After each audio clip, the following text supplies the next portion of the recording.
plastic people, just as the bad people. Apa jadinya kalau selebgram dan artis TikTok Korea Selatan takut untuk live streaming karena ancaman warganet Asia Tenggara? Apa yang sebenarnya terjadi sampai warganet ASEAN menyerukan boikot besar-besaran terhadap K-pop, makanan Korea, bahkan drama Korea? Dan benarkah seruan drakor diganti dracin kini menjadi simbol perlawanan digital? Hari ini kita akan membahas konflik panas yang sedang membelah jagat maya antara warganet ASEAN yang dijuluki sibling dan warganet Korea Selatan atau K-nets. Konflik yang awalnya hanya soal etika konser, kini berubah menjadi perang digital bernuansa rasial dan nasionalisme. Simak sampai akhir, karena dampaknya bisa menghancurkan hubungan budaya Korea Selatan di Asia Tenggara. Ketegangan ini bermula dari perdebatan soal etika konser yang melibatkan idol dan penggemar lintas negara. Namun yang awalnya hanya perbedaan pendapat, berubah menjadi saling serang komentar di media sosial.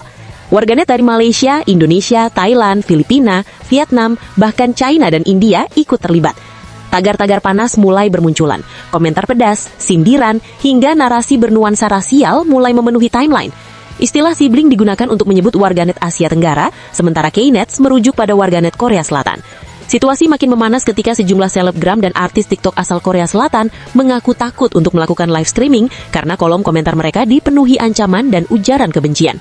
Beberapa akun bahkan membatasi komentar, menghapus video, atau menghentikan siaran langsung untuk sementara waktu.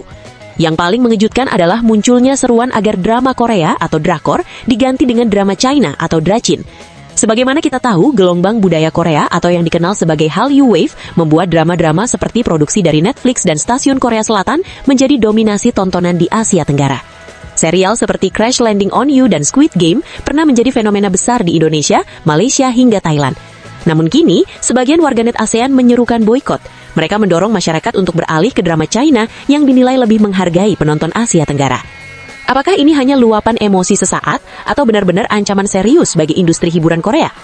Yang membuat situasi semakin rumit adalah persepsi bahwa sebagian warganet Korea Selatan merasa tidak bersalah dan tidak perlu meminta maaf. Narasi ini memicu kemarahan baru. Banyak warganet ASEAN merasa tidak dihargai sebagai pasar besar. Padahal faktanya, Asia Tenggara adalah salah satu pasar terbesar bagi budaya Korea Selatan. Grup seperti BTS dan Blackpink memiliki basis penggemar sangat besar di Indonesia, Thailand, dan Filipina. Konser mereka di kawasan ini hampir selalu sold out dalam hitungan menit. Jika boikot benar-benar terjadi secara masif, dampaknya tentu tidak kecil. Bukan hanya K-pop dan drama, seruan boikot juga menyasar produk makanan Korea, restoran dan brand waralaba, produk skincare dan kosmetik, saham perusahaan hiburan Korea, hingga sektor pariwisata. Korea Selatan selama ini dikenal sebagai salah satu negara dengan ekspor budaya paling kuat di dunia.